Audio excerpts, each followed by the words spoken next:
ಇವ್ರು ಹಿಂಗೆ ಮಾಡ್ಕೋತಾರೋ ಅಥವಾ ರಾಹುಲ್ ಗಾಂಧಿದ್ದು ಬ್ಯಾಡ್ಲಕ್ಕೆ ಖರಾಬೋ ಗೊತ್ತಿಲ್ಲ. ಪ್ರತಿ ಸಲ ಕೂಡ ಹಿಂಗೆ ಆಗತ್ತೆ. ಓಕೆ ನೋಡಿ, ಡಿಸೆಂಬರ್ 2021 ಇಟಲಿ ಟ್ರಿಪ್ಗೆ ಹೋಗಿದ್ರು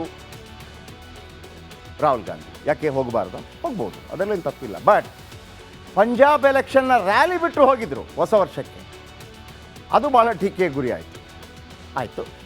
ಇನ್ನು 2022 ಡಿಸೆಂಬರ್ ಭಾರತ್ ಜೋಡೋ ಯಾತ್ರೆ, ಭಾಳ ಅತಿ ದೊಡ್ಡ ಯಾತ್ರೆ ಅದು. ಅದರ ನಡುವೆ 9 ದಿನಗಳ ಬ್ರೇಕ್ ತಗೊಳ್ತಾರೆ ರಾಹುಲ್ ಗಾಂಧಿ. ಆದರೆ ಎಲ್ಲಿ ಹೋಗಿದ್ರು ಅಂತ ಗೊತ್ತಾಗಲಿಲ್ಲ. ಅದು ಅವರಿಷ್ಟ.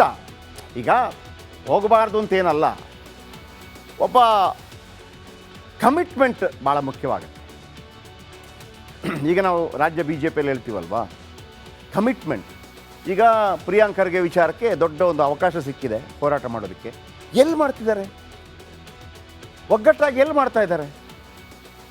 ವಿಜಯೇಂದ್ರ ಪಾಪ ಹೇಳಿಕೆ ಕೊಡ್ತಾ ಇದ್ದಾರೆ, ಮತ್ತೊಂದು ಕಡೆ ಚಲವಾದಿ ನಾರಾಯಣ ಸ್ವಾಮಿ ಹೇಳಿಕೆ ಕೊಡ್ತಾ ಇದ್ದಾರೆ, ಅಲ್ಲಿ ಅವರು ನಾನೇ ಮುಖ್ಯಮಂತ್ರಿ ಅಂತ ಅವ್ರು ಹೇಳ್ತಾ ಇದ್ದಾರೆ.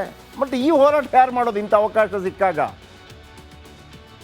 ಖಂಡಾತುಂಡವಾಗಿ ಟೀಕೆ ಮಾಡುವಂಥ ಪ್ರಿಯಾಂಕ್ ಖರ್ಗೆ ವಿರುದ್ಧ ಹೋರಾಟ ಮಾಡೋದಕ್ಕೆ ಇನ್ನೂ ವೇದಿಕೆ ಸಿದ್ಧವಾಗಿಲ್ಲ BJPದು. ಹೈಕಮಾಂಡ್ ಬೈತಾ ಇದೆ. ಯಾಕೆಂತಂದರೆ ಎಷ್ಟು ಸಕ್ರಿಯವಾಗಿದ್ದೀರಿ ಅಂತ. ರಾಹುಲ್ ಗಾಂಧಿ ಯಾರು? ವಿಪಕ್ಷ ನಾಯಕ. ಆಮೇಲೆ ಕಾಂಗ್ರೆಸ್ ಪಾರ್ಟಿಯ ಅತಿ ದೊಡ್ಡ ನಾಯಕ. ಕಾಂಗ್ರೆಸ್ ಪಾರ್ಟಿ ಏನಾದರೂ ಅಧಿಕಾರಕ್ಕೆ ಬಂದರೆ ಪ್ರಧಾನಮಂತ್ರಿ ಆಗುವಂಥವ್ರು, ತಪ್ಪೇನಿಲ್ಲ. ಆದರೆ ಜನ ಕಮಿಟ್ಮೆಂಟ್ ಕೇಳ್ತಾರೆ. ನೀನು ಎಷ್ಟು ಕಮಿಟೆಡ್ ಆಗಿದೆಯಪ್ಪ? 2023 ಡಿಸೆಂಬರ್ ಸ್ಪೈಸ್ ಜೆಟ್ ವಿಮಾನದಲ್ಲಿ ಪ್ರಯಾಣ ಮಾಡ್ತಾರೆ. 2024 ಖಾಸಗಿ ಟ್ರಿಪ್ಗೆ ಹೊರಡ್ತಾರೆ. ಹೋಗಲಿ, ಅದೇನು ತೊಂದರೆ ಇಲ್ಲ. ಈಗ ವಿಯೆಟ್ನಾಂ ಪ್ರವಾಸ ಕೈಗೊಂಡ ವಿಪಕ್ಷ ನಾಯಕ. ಹೋಗಬಾರ್ದಾ? ಹೋಗಬೇಕು, ಅದರಲ್ಲೇನು ತಪ್ಪು. ಬಟ್ ನೀವು ಅವಮಾನವಾಯಿತು, ಮನಮೋಹನ್ ಸಿಂಗ್ ಅವರಿಗೆ ಅವಮಾನವಾಯಿತು ಅಂತ ನೀವು ಪತ್ರ ಬರೆದು ಈಗ ಅಷ್ಟೊಂದು ಗೌರವಪೂರ್ಣಕವಾಗಿ ನಡೆಸ್ಕೊಂಡಂಥ ಮನಮೋಹನ್ ಸಿಂಗ್ ಅವರನ್ನು ನಡೆಸ್ಕೊಂಡಿದೆ. ಅವ್ರಿಗೆ ಅವಮಾನ ಆಗಿದೆ, ಬಟ್ ಶೋಕಾಚರಣೆ ಇದೆ. ನೀವೆಂಗೆ ಹೋದ್ರಿ ವಿದೇಶಕ್ಕೆ ಅಂತ ಒಬ್ಬ ಕೇಳಲೇಬೇಕಲ್ವ ನಿಮ್ಮದೇ ನಾಯಕ ಇರುವಾಗ? ಕೇಳಬೇಕೋ ಬೇಡವೋ? ಡಾಕ್ಟರ್ ಮನಮೋಹನ್ ಸಿಂಗ್ ಅವ್ರಿಗೆ ಯಾವತ್ತೂ ಕೂಡ ಅವಮಾನ ಮಾಡಿದ್ರಿ ನೀವು. ಅಮೆಂಡ್ಮೆಂಟ್ ಬಿಲ್ಲನ್ನು ಹರಿದು ಬಿಸಾಕಿದ್ರಿ. ಇವತ್ತು 7 ದಿನಗಳ ಶೋಕಾಚರಣೆ ಇದೆ. ನೀವು ವಿದೇಶ ಪ್ರವಾಸಕ್ಕೆ ಹೋಗ್ತೀರಿ ಅಂತಂದರೆ ಇದನ್ನು ಟೀಕೆ ಮಾಡಿರೋದು ರಾಹುಲ್ ವಿದೇಶಿ ಪ್ರವಾಸದ ಬಗ್ಗೆ BJP ಕಿಡಿಕಾರಿದೆ. ಮಾಜಿ ಪ್ರಧಾನಿ ಮನಮೋಹನ್ ಸಿಂಗ್ ನಿಧನರಾಗಿದ್ದಾರೆ, ಇಡೀ ದೇಶ ಶೋಕಾಚರಣೆಯಲ್ಲಿ ಮುಳುಗಿದೆ, ಈಗ ವಿದೇಶ ಪ್ರವಾಸ ಬೇಕಾ ಅಂತೇಳಿ BJP ಟೀಕೆ ಮಾಡಿದೆ. ತಪ್ಪೇನು ಟೀಕೆ ಮಾಡಿದ್ರಲ್ಲಿ? ಯಾಕಂದರೆ ಇವರು ಮೊನ್ನೆ ಹೇಳಿದ್ರಲ್ವಾ, ಮಲ್ಲಿಕಾರ್ಜುನ ಖರ್ಗೆ ಆದಿಯಾಗಿ ಇವರು ಆದಿಯಾಗಿ ಮನಮೋಹನ್ ಸಿಂಗ್ ಅವಮಾನ ಮಾಡಿದ್ದಾರೆ ತಂದ್ಬಿಟ್ಟು. ನೀವು ನರಸಿಂಹರಾಯರಿಗೆ ಅವಮಾನ ಮಾಡಿದ್ದು, AICC ಕಚೇರಿ ಒಳಗಡೆ ಪಾರ್ಥಿವ ಶರೀರನ ಬರೋದಕ್ಕೆ ಬಿಡದೇ ಇದ್ದಿದ್ದು. ಆಮೇಲೆ ಪಾಠ ಮಾಡುವಾಗ ನೈತಿಕತೆ ಬೇಕಾಗುತ್ತೆ. ಅದಕ್ಕೆ ಈಗ ಪ್ರಿಯಾಂಕ್ ಖರ್ಗೆ ಅದು ವಿಚಾರ ಏನು ಅಂತಂದರೆ, ಪ್ರಿಯಾಂಕ್ ಖರ್ಗೆ ಪ್ರತಿ ಸಲ ಕೂಡ ನೋಡ್ರಿ ನಿಮ್ಮ ಹೆಸರು ಹೇಳ್ಕೊಂಡು ಆತ್ಮಹತ್ಯೆ ಮಾಡ್ಕೊಂಡಿದ್ದಾರೆ, ರಾಜೀನಾಮೆ ಕೊಡಿ ಅಂತ. ಇನ್ನು ಕೇಳಕ್ಕೆ ಬರಲ್ಲ ನೀವು ರಾಜೀನಾಮೆ ಕೊಟ್ಟಿಲ್ಲ ಅಂತಂದರೆ ಅಂತೇಳಿ. ಇವ್ರು ಹಿಂಗೆ ಮಾಡ್ಕೋತಾರೋ ಅಥವಾ ರಾಹುಲ್ ಗಾಂಧಿದ್ದು ಬ್ಯಾಡ್ಲಕ್ಕೆ ಖರಾಬೋ ಗೊತ್ತಿಲ್ಲ. ಪ್ರತಿ ಸಲ ಕೂಡ ಹಿಂಗೆ ಆಗತ್ತೆ. ಓಕೆ ನೋಡಿ, ಡಿಸೆಂಬರ್ 2021 ಇಟಲಿ ಟ್ರಿಪ್ಗೆ ಹೋಗಿದ್ರು ರಾಹುಲ್ ಗಾಂಧಿ. ಯಾಕೆ ಹೋಗಬಾರ್ದು? ಹೋಗ್ಬೋದು, ಅದರಲ್ಲೇನು ತಪ್ಪಿಲ್ಲ. ಬಟ್ ಪಂಜಾಬ್ ಎಲೆಕ್ಷನ್ನ ರ್ಯಾಲಿ ಬಿಟ್ಟು ಹೋಗಿದ್ರು ಹೊಸ ವರ್ಷಕ್ಕೆ, ಅದು ಭಾಳ ಟೀಕೆಗೆ ಗುರಿ ಆಯಿತು. ಇನ್ನು 2022 ಡಿಸೆಂಬರ್ ಭಾರತ್ ಜೋಡೋ ಯಾತ್ರೆ, ಭಾಳ ಅತಿ ದೊಡ್ಡ ಯಾತ್ರೆ ಅದು.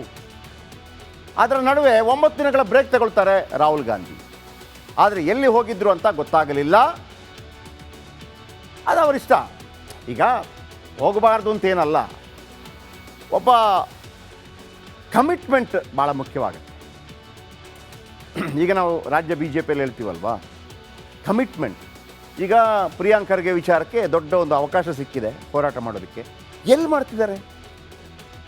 ಒಗ್ಗಟ್ಟಾಗಿ ಎಲ್ಲಿ ಮಾಡ್ತಾ ಇದ್ದಾರೆ?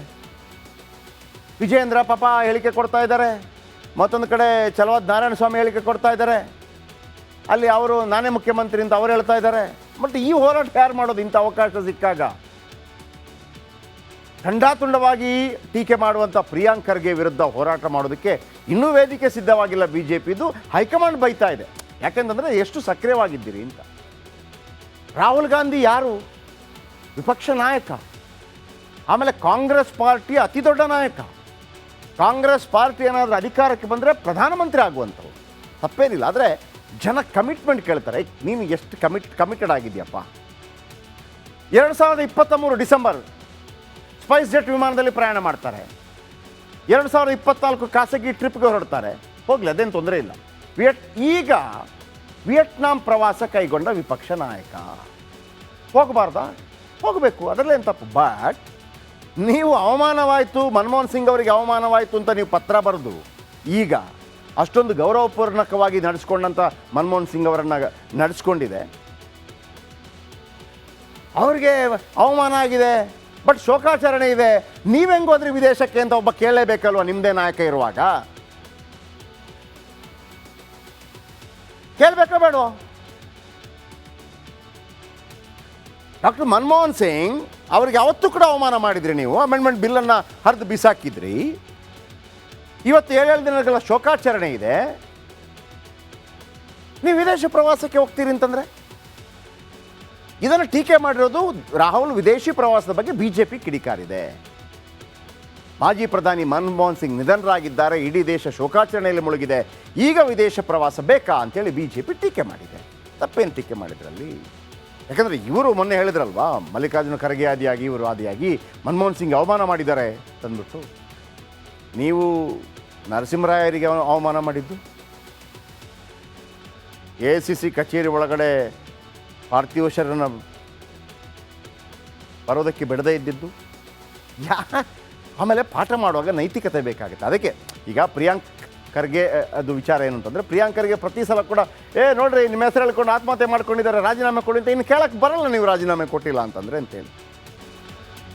ಇವ್ರು ಹಿಂಗೆ ಮಾಡ್ಕೋತಾರೋ ಅಥವಾ ರಾಹುಲ್ ಗಾಂಧಿದ್ದು ಬ್ಯಾಡ್ಲಕ್ಕೆ ಖರಾಬೋ ಗೊತ್ತಿಲ್ಲ. ಪ್ರತಿ ಸಲ ಕೂಡ ಹಿಂಗೆ ಆಗತ್ತೆ. ಓಕೆ ನೋಡಿ, ಡಿಸೆಂಬರ್ 2021 ಇಟಲಿ ಟ್ರಿಪ್ಗೆ ಹೋಗಿದ್ರು ರಾಹುಲ್ ಗಾಂಧಿ. ಯಾಕೆ ಹೋಗಬಾರ್ದು? ಹೋಗ್ಬೋದು, ಅದರಲ್ಲೇನು ತಪ್ಪಿಲ್ಲ. ಬಟ್ ಪಂಜಾಬ್ ಎಲೆಕ್ಷನ್ನ ರ್ಯಾಲಿ ಬಿಟ್ಟು ಹೋಗಿದ್ರು ಹೊಸ ವರ್ಷಕ್ಕೆ, ಅದು ಭಾಳ ಟೀಕೆಗೆ ಗುರಿ ಆಯಿತು. ಇನ್ನು 2022 ಡಿಸೆಂಬರ್ ಭಾರತ್ ಜೋಡೋ ಯಾತ್ರೆ, ಭಾಳ ಅತಿ ದೊಡ್ಡ ಯಾತ್ರೆ ಅದು. ಅದರ ನಡುವೆ 9 ದಿನಗಳ ಬ್ರೇಕ್ ತಗೊಳ್ತಾರೆ ರಾಹುಲ್ ಗಾಂಧಿ. ಆದರೆ ಎಲ್ಲಿ ಹೋಗಿದ್ರು ಅಂತ ಗೊತ್ತಾಗಲಿಲ್ಲ. ಅದು ಅವರಿಷ್ಟ. ಈಗ ಹೋಗಬಾರ್ದು ಅಂತೇನಲ್ಲ, ಒಬ್ಬ ಕಮಿಟ್ಮೆಂಟ್ ಭಾಳ ಮುಖ್ಯವಾಗುತ್ತೆ. ಈಗ ನಾವು ರಾಜ್ಯ BJPಯಲ್ಲಿ ಹೇಳ್ತೀವಲ್ವಾ, ಕಮಿಟ್ಮೆಂಟ್. ಈಗ ಪ್ರಿಯಾಂಕ್ ಖರ್ಗೆ ವಿಚಾರಕ್ಕೆ ದೊಡ್ಡ ಒಂದು ಅವಕಾಶ ಸಿಕ್ಕಿದೆ ಹೋರಾಟ ಮಾಡೋದಕ್ಕೆ. ಎಲ್ಲಿ ಮಾಡ್ತಿದ್ದಾರೆ? ಒಗ್ಗಟ್ಟಾಗಿ ಎಲ್ಲಿ ಮಾಡ್ತಾ ಇದ್ದಾರೆ?